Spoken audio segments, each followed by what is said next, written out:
এছাড়া দেখবো আমরা 2017 সালের এমন কিছু প্লেয়ার যাদের কাছে ছিল hip hop bundle, criminal bundle, বর্তমানে কি তারা ফ্রি ফায়ার খেলা নাকি অনেক আগে ছেড়ে দিয়েছে। 2017 সালে যারা ছিল নুব প্লেয়ার, 2022 সালে যখন আমি আইডি গুলো চেক করি তাদের অনেকেরই কাছে আমি দেখতে পাই বিবেক। বুঝতেই পারতেছো কতটা ইন্টারেস্টিং হতে চলেছে আমাদের আজকের এই ভিডিও। সবার কাছে আমার একটাই অনুরোধ যে সাবস্ক্রাইব করো বা না করো, ভিডিও দেখার পাশাপাশি একটা কমেন্ট আর একটা লাইক কষ্ট করে হলেও করে দিও। চলো দেরি না করে আজকের এই ভিডিওটা শুরু করা যাক।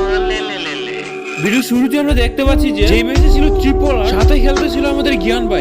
এখানে কিন্তু জ্ঞান ভাই ডাউন হয়ে আছে এবং সাথে সাথে আমরা দেখতে পাচ্ছি যে এইখানে কিন্তু জ্ঞান ভাইয়ের এসপি আস্তে আস্তে কমতেছে। জ্ঞান ভাই ডাউন হয়ে আছে, এটা আমাদেরকে দেখাতে হবে। এখনকার সময়টা ছিল যখন ফ্রি ফায়ারে ফার্স্ট রিলেট পাস আসছিল। এখানে আমরা দেখতে পাই যে জ্ঞান ভাইকে ডাউন করে কনফার্ম করে দিয়েছে। কনফার্ম করার সাথে সাথে আমরা দেখতে পাই জ্ঞান ভাইয়ের ছিল একটা টিমমেট। তোমাদের কি মনে হয় এই যে টিমমেটটা তার কাছে কি বিবেস আছে? চলো আমরা আর দেরি না করে তার আইডিটা দেখে আসি। এইখানে আমরা গেমে গিয়ে সাথে সাথে সার্চ করে নিলাম। আমি যেটা দেখতে চেয়েছিলাম ওটা কখনই দেখতে পারি। আর আইডিটি 30 দিন ধরে অফলাইন হয়ে আছে। অনেকদিন আগে এই প্লেয়ারটি ফ্রি ফায়ার খেলা ছেড়ে দিয়েছে। আইডিটিতে যখন আমরা ইনস্পেক্ট করার সাথে সাথে আমরা দেখতে পাই যে সিজন 3 মার্কস পরে আছে। দুঃখের বিষয় এটাই যে এই প্লেয়ারটা 62 লেভেল হওয়ার পরে ফ্রি ফায়ার খেলা ছেড়ে দিয়েছে। যদি আমরা তার বেজের দিকে দেখি সিজন 3 আর এই ইলাইট পাসটা বাদে ফ্রি ফায়ারে তার কোনো ইলাইট পাস বেজই নেই। তোমাদের কি মনে হয় প্লেয়ারটা কি ফ্রি ফায়ার খেলা এমনিতেই ছেড়ে দিয়েছে? তার আইডি কোনো কারণে ব্যান্ড হয়েছে? কমেন্ট